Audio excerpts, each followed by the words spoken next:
Hello students, welcome to my channel. आज मैं आपके साथ कॉस्ट अकाउंटिंग का एक टॉपिक डिस्कस करूंगा। कॉस्ट अकाउंटिंग में एक टॉपिक होता है हमारा statement of cost, cost concept. ये कॉस्ट जो है वो हमारी कितने तरीके की होती है और उन कॉस्ट को हम लोग निकालते हैं किस तरीके से। फाइनेंशियल अकाउंटिंग में जिस तरीके से हमारे एक टॉपिक होता है फाइनेंशियल स्टेटमेंट, जिसमें हम प्रॉफिट एंड लॉस अकाउंट और बैलेंस शीट बनाते हैं और ये पता लगाते हैं कि फाइनेंशियल पोजीशन क्या है, प्रॉफिट लॉस क्या है बिजनेस का। इसी तरीके से जितने भी मैन्युफैक्चरिंग ऑर्गेनाइजेशंस होते हैं, जितनी भी मैन्युफैक्चरिंग यूनिट्स होती हैं जो प्रोडक्शन करने में लगी हुई हैं गुड्स का और सर्विसेज का, तो वो अपने यहाँ पर एक स्टेटमेंट बनाती हैं जिससे उन्हें ये आइडेंटिफाई रहे कि कितना प्रॉफिट है, कितना लॉस होगा, किस स्टेज पर कितनी कितनी कॉस्ट आती जाएगी उनकी। उसके लिए जो स्टेटमेंट वो लोग बनाते हैं वो जाना जाता है हमारा स्टेटमेंट ऑफ कॉस्ट के नाम से। तो आइए देखते हैं हम लोग कि स्टेटमेंट ऑफ कॉस्ट किस तरीके से बनाया जाएगा। Statement of cost, statement of cost column बनाएंगे। इसमें एक पर्टिकुलर्स का कॉलम होगा और पर्टिकुलर्स के बाद इसमें दो अमाउंट के कॉलम बना लीजिए। अमाउंट के दो कॉलम, एक कॉलम बना के भी हमारा काम चल जाता है, लेकिन हम लोग दो कॉलम थोड़ा सा डिटेल अगर ज़्यादा दी हुई होगी तो इसलिए हमें दिक्कत होगी उसको रिकॉर्ड करने में। डिटेल्स और टोटल फिगर की जो डिटेल होगी वो हम लोग डिटेल वाले कॉलम में लिखते जाएंगे और उसका टोटल कर करके टोटल वाले कॉलम में लिखते जाएंगे। सबसे पहले हम लोग इसमें जो रिकॉर्ड करते हैं वो करते हैं opening stock of raw material. क्या लिखते हैं सबसे पहले इसमें? Opening stock of raw material. Opening stock of raw material के बाद फिर इसमें हम लोग ऐड करते हैं purchase of raw material. Raw material की परचेज को फिर इसमें हम लोग ऐड कर लेते हैं। रॉ मटेरियल की परचेज ऐड करने के बाद एक्सपेंसेस ऑन परचेजेस, जो गुड्स हमने जो मटेरियल हमने परचेज किया उस एक्सपेंसेस ऑन परचेजेस, जो मटेरियल हमने परचेज किया उस मटेरियल को परचेज करने में जो हमारे खर्चे हुए वो खर्चे हम लोग एक्सपेंसेस ऑन परचेज के नाम से रिकॉर्ड कर लेंगे। जैसे कि कैरेज इनवर्ड दिया या फ्रेट इनवर्ड हुआ, वो हमारे के परचेज के एक्सपेंस हुए। उसके बाद फिर इसमें हम लोग लेस करते हैं sale of scrap of material. Material जो स्क्रैप हुआ हमारा, वेस्टेज हुई मटेरियल की, स्क्रैप हुई या वेस्टेज हुई मटेरियल की, वो इसमें से माइनस कर दी जाएगी क्योंकि नेट मटेरियल निकालना है। और फिर उसके बाद इसमें से लेस करते हैं closing stock of raw material. Raw material का क्लोजिंग स्टॉक इसमें से लेस करेंगे। तो फिर से रिपीट कर दूंगा, opening stock of raw material, फिर उसमें परचेज ऑफ रॉ मटेरियल, फिर उसमें expenses on purchase of add कर लेंगे तीन चीजों को, फिर उसमें से लेस कर देंगे स्क्रैप और वेस्टेज ऑफ मटेरियल, और फिर उसमें से लेस कर देंगे क्लोजिंग स्टॉक ऑफ मटेरियल। इनको ऐड लेस करने के बाद जो हमारे पास वैल्यू आती है उस वैल्यू को हम कहते हैं मटेरियल कंज्यूम्ड। क्या कहते हैं हम लोग उसे? Material consumed. ये मटेरियल कंज्यूम्ड हम लोग इधर लिख लेंगे। फिर इसमें हम लोग ऐड करते हैं डायरेक्ट वेजेस या फिर डायरेक्ट लेबर भी कह सकते हैं। डायरेक्ट वेजेस और लेबर यानी जितनी भी प्रोडक्टिव वेजेस होती है, दो तरीके की वेजेस होगी, प्रोडक्टिव और नॉन प्रोडक्टिव। प्रोडक्टिव का मतलब जो डायरेक्ट प्रोडक्शन पर लगी हुई है, नॉन प्रोडक्टिव का मतलब इनडायरेक्टली है, वो हेल्पर वगैरह जो है इनडायरेक्ट लेबर की कैटेगरी में आते हैं, वो इस साइड में नहीं आएंगे। तो वो डायरेक्ट लेबर हमारी हो गई और डायरेक्ट लेबर के साथ फिर इसमें ऐड कर लेते हैं डायरेक्ट एक्सपेंसेस। कुछ ऐसे एक्सपेंस होंगे जो डायरेक्टली मटेरियल पर हो रहे होंगे, वो डायरेक्ट एक्सपेंसेस भी इसमें ऐड कर लिए जाएंगे। इनको ऐड करने के बाद बाहर लिख लेंगे और इन दोनों को फिर ऐड जो करेंगे हम, that is known as prime cost. उसको कहते हैं हम प्राइम कॉस्ट। तो प्राइम कॉस्ट कौन सी कॉस्ट होती है? मटेरियल का और लेबर का समीशन। मटेरियल और लेबर का जो सम होता है that is known as prime cost. Prime cost निकालने के बाद फिर इसमें हम लोग ऐड करते हैं फैक्ट्री ओवरहेड्स। फैक्ट्री ओवरहेड्स जो है कॉस्ट अकाउंटिंग की लैंग्वेज में एक्सपेंसेस को कहा जाता है। फैक्ट्री ओवरहेड्स या फिर वर्क ओवरहेड्स भी कह सकते हैं। फैक्ट्री को वर्क्स भी कहते हैं, क्योंकि वहां पर काम हो रहा है इसलिए उसको वर्क्स की कैटेगरी के नाम से रिप्रेजेंट कर दिया जाता है। तो फैक्ट्री में जो ओवरहेड्स होते हैं, ऐसे तो बहुत सारे होते हैं, डिटेल में हम उसके बारे में डिस्कस करेंगे। फिलहाल मैं यहाँ पे आपको ये बता रहा हूँ तो फैक्ट्री में जनरली कौन से एक्सपेंस हो सकते हैं, जैसे कि फैक्ट्री लाइटिंग, फैक्ट्री रेंट, तो फैक्ट्री से रिलेटेड जो भी खर्चे होंगे, अदर फैक्ट्री एक्सपेंस, फैक्ट्री से रिलेटेड जो भी खर्चे होंगे वो इसके अंदर आ जाएंगे। अगर फैक्ट्री की स्क्रैप है तो फैक्ट्री की स्क्रैप जो है वो फैक्ट्री ओवरहेड्स के अंदर ही आएगी। स्क्रैप, मटेरियल की स्क्रैप और फैक्ट्री की स्क्रैप अलग अलग होती है। फैक्ट्री स्क्रैप, अगर फैक्ट्री स्क्रैप दी हुई है आपको, फैक्ट्री स्क्रैप सेल, तो वो आप इसी में दिखाएंगे लेकिन नेगेटिव दिखाएंगे, फैक्ट्री ओवरहेड्स के अंदर ही आएगी, क्योंकि वो एक तरीके की इनकम है। आपने जो प्रोडक्शन किया उस प्रोडक्शन में जो हम हिंदी में कहते हैं चीजन जो बच गई वो बिक जाती है, तो उसको हम लोगों ने सेल कर दिया, तो सेल करने से वो फैक्ट्री ओवरहेड्स को कम कर देगी। तो फैक्ट्री ओवरहेड्स ये इसलिए यहाँ लिखने के बाद ये डिटेल यहाँ पे आएगी। अब प्राइम कॉस्ट में जब हम फैक्ट्री ओवरहेड्स को ऐड कर देंगे तो वो हमारी कहलाती है टोटल मैन्युफैक्चरिंग कॉस्ट।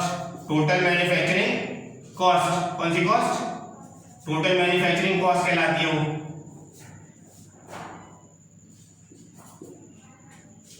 अब टोटल मैन्युफैक्चरिंग कॉस्ट में फिर हम लोग ऐड करते हैं ओपनिंग स्टॉक ऑफ WIP का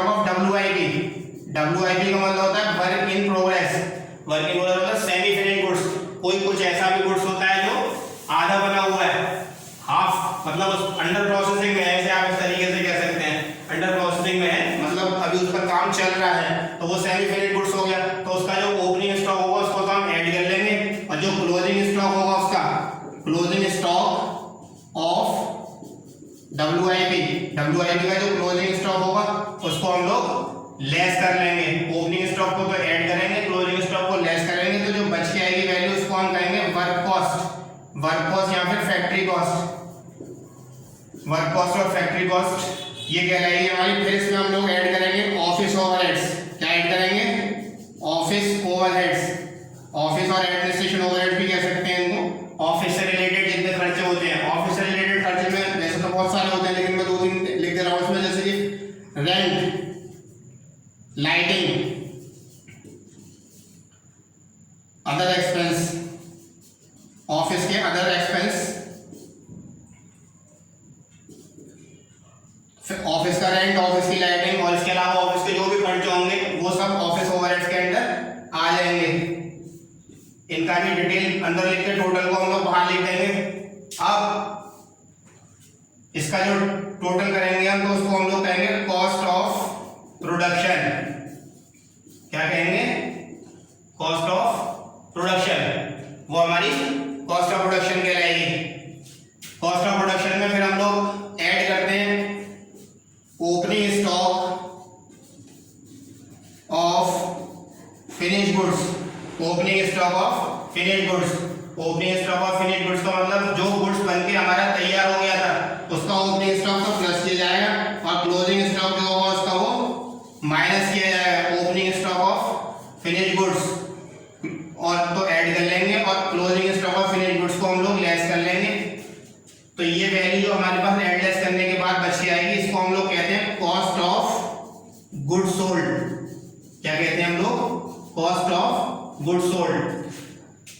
ऑफिस ओवरहेड्स ऐड करने के बाद कॉस्ट ऑफ प्रोडक्शन आ गई। कॉस्ट ऑफ प्रोडक्शन में opening stock of finished goods को हमने ऐड कर लिया और opening stock of finished goods पे और closing stock of finished goods को लेस कर लिया।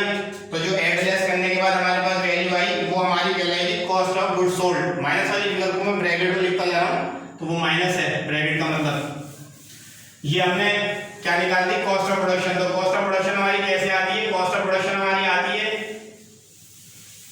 जो वर्क कॉस्ट आई थी हमारी, उस वर्क कॉस्ट में हम लोग ऑफिस ओवरहेड्स ऐड कर लें तो कॉस्ट ऑफ प्रोडक्शन आ जाएगी। और कॉस्ट ऑफ प्रोडक्शन में फिनिश्ड गुड्स का ओपनिंग स्टॉक और क्लोजिंग स्टॉक ऐड लेस कर लें तो वो कॉस्ट ऑफ गुड्स सोल्ड आ जाएगी। कॉस्ट ऑफ गुड्स सोल्ड निकालने के बाद फिर इसमें आगे कंटिन्यू करते हैं। फिर इसमें हम लोग ऐड करते हैं selling and distribution overheads. Selling and distribution overheads. कौन से ओवरहेड्स? सेलिंग। अब ये कहेंगे कि भैया मैन्युफैक्चरिंग यूनिट है तो इसमें सेलिंग ओवरहेड्स कहाँ से आ गए?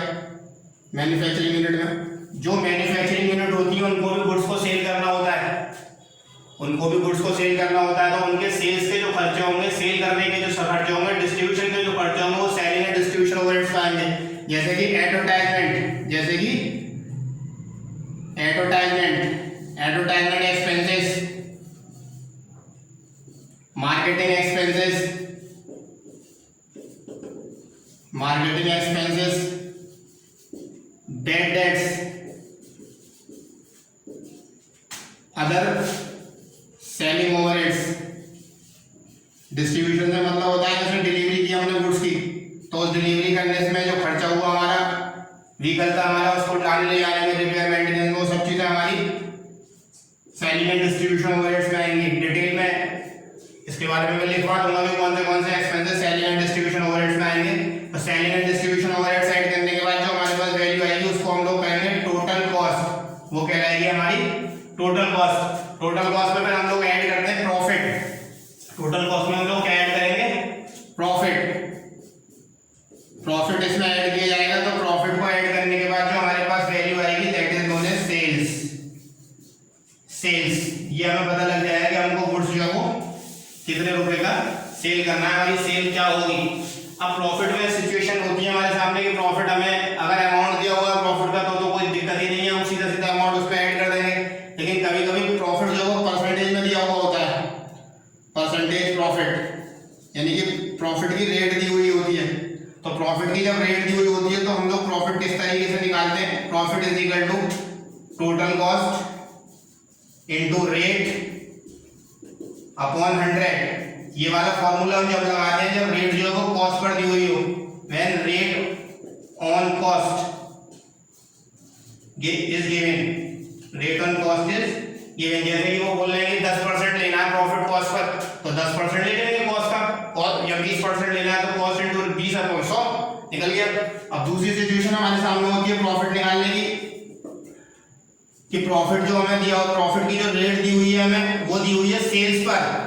अब सेल्स तो हमारे पास है नहीं, क्योंकि सेल तो बाद में निकल के आई। तो अगर सेल्स पर दी हुई है तो फिर फॉर्मूला हमारा रहता है total cost into rate upon 100 minus rate. Total cost into rate upon 100 minus rate. तो व्हेन कब लगेगा ये formula? When rate on sales is given. अगर रेट जो है वो सेल्स पर दी हुई है, सेल्स पर अगर दी हुई है तो हम फॉर्मूला चेंज कर देंगे, नीचे रेट माइनस कर लेंगे, क्योंकि ये कॉस्ट जो है वो प्रॉफिट को छोड़ के, तो हमने प्रॉफिट नीचे 100 में से रेट को माइनस कर लिया, जितने परसेंट की प्रॉफिट उसमें बताया हुआ, तो इससे भी प्रॉफिट हमारा निकल के आएगा। तो प्रॉफिट का अमाउंट दिया हुआ तो डायरेक्ट लिख लेंगे निकाल अमाउंट को। अगर अमाउंट के साथ नहीं दिया, परसेंटेज में दिया, तो परसेंटेज दो तरीके से हो सकती है, कॉस्ट पर दी हो सकती है, सेल पर दी हो सकती है।